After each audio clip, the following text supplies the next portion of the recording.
एहतशाम साहब, एक चीज़ बड़ी इंटरेस्टिंग है। चौधरी साहब जैसे कह रहे थे कि अब ये चीनी की हम कंजम्पशन ही कम कर दें, लेकिन बात सारी फिर अगेन आती है कि लोग चीनी छोड़ते भी नहीं है। रमज़ान में भी इसकी डिमांड बहुत बढ़ जाती है, और सिर्फ हम रमज़ान की बात करें, 15 रुपये का इजाफा तो सिर्फ रमज़ान में हो गया इसकी प्राइस में।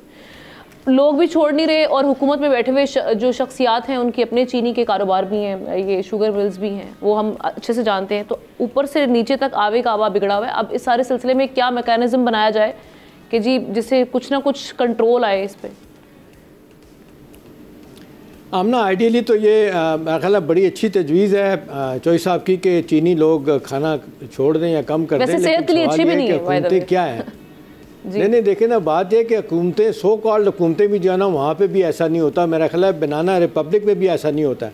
आमना इसको थोड़ा सा अगर आप देखें ये हुआ क्या है, ये वही पैटर्न है जो कई बरसों से जारी है। प्लान तरीके से एक्सपोर्ट की इजाज़त दी जाती है, फिर प्लान तरीके से इंपोर्ट की जाती है चीनी। अभी इसको ही देख लें कि पिछले साल ये 2024 में मामला शुरू हुआ था।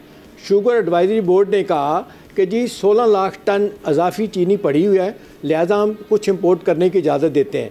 पहले 1.5 लाख टन की इजाज़त दी गई, फिर 2 लाख की दी गई, फिर उसके बाद 5 लाख की दी गई। तो आप 16 लाख टन में देखें तो आप ना 7,80,000 टन जो है ना वो चीनी फिर भी बची हुई है।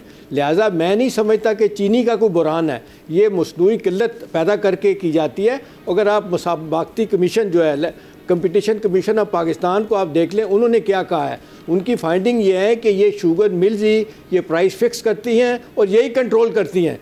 और दूसरा हम ना देखें, मैं ज़िम्मेदार ठहराऊँगा ये शुगर एडवाइजरी बोर्ड को, जिसको बड़ी दफ़ा आके आपने कल भी देखा, एक दिन पहले भी देखा, इसहाक डार साहब डिफेंड कर रहे थे। देखें इस बोर्ड की इजाज़त क्या है। अगर आप वाकई डिमांड एंड सप्लाई की बात करते हैं, मार्केट फोर्सेस की बात करते हैं, तो इसको तो होना नहीं चाहिए था। अभी आप मुझे बताएं, ये तो एक बुरहान है। अब कहा जा रहा है अगले साल अलग बुरहान होगा, अगले साल मतलब मौजूदा माली साल में अब जो बताया जा रहा है।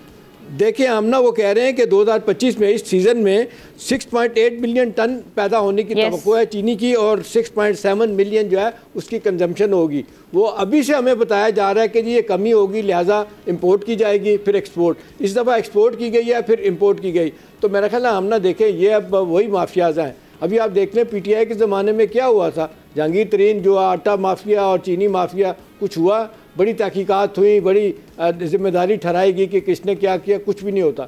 तो ये न्यू नॉर्मल है, एक मुद्दत से हो रहा है। भुगत कौन रहे? अवाम। अभी इसी सारे मामले में आप देख लें कि 30% चीनी महंगी हुई है और एवरेज 40% फ़ी किलो जो है ना वो बढ़ा दी गई है। अब ये आपको क्या लगता है कि ये हुकूमत पे कुछ दबाव बढ़ेगा, इसको कम करेंगे? नथिंग डूइंग, कुछ भी नहीं होगा। लोग रो पीट के खामोश हो जाएंगे, और वही कि हर दफ़ा बिलियन ऑफ रुपीज़ जो है ना वो एक्सपोर्ट करके फिर इंपोर्ट करके बचाया जाता है। और ये आखिरी बात जो इन्होंने की है मुझे बड़ी इंटरेस्टिंग लगी है, जो बात की ने दुबई से इंपोर्ट करने की, तो वो वही है अफगान ट्रांजिट ट्रेड वाला मामला है हमना, कि यहाँ से वहाँ कुछ भी नहीं बनता, वही इंपोर्ट करते हैं चीज़ें, इंपोर्ट करके वहाँ जाती हैं, वहाँ से घूम के अगले ट्रक में पाकिस्तान में वापस आ जाती हैं चीज़ें। तो देखें ये मजाक है हमना, देखें इस तरह तो मेरा ख्याल है कहीं भी नहीं होता। सब्सक्राइब करें और बेल दबाएं ताकि कोई खबर रह न जाए।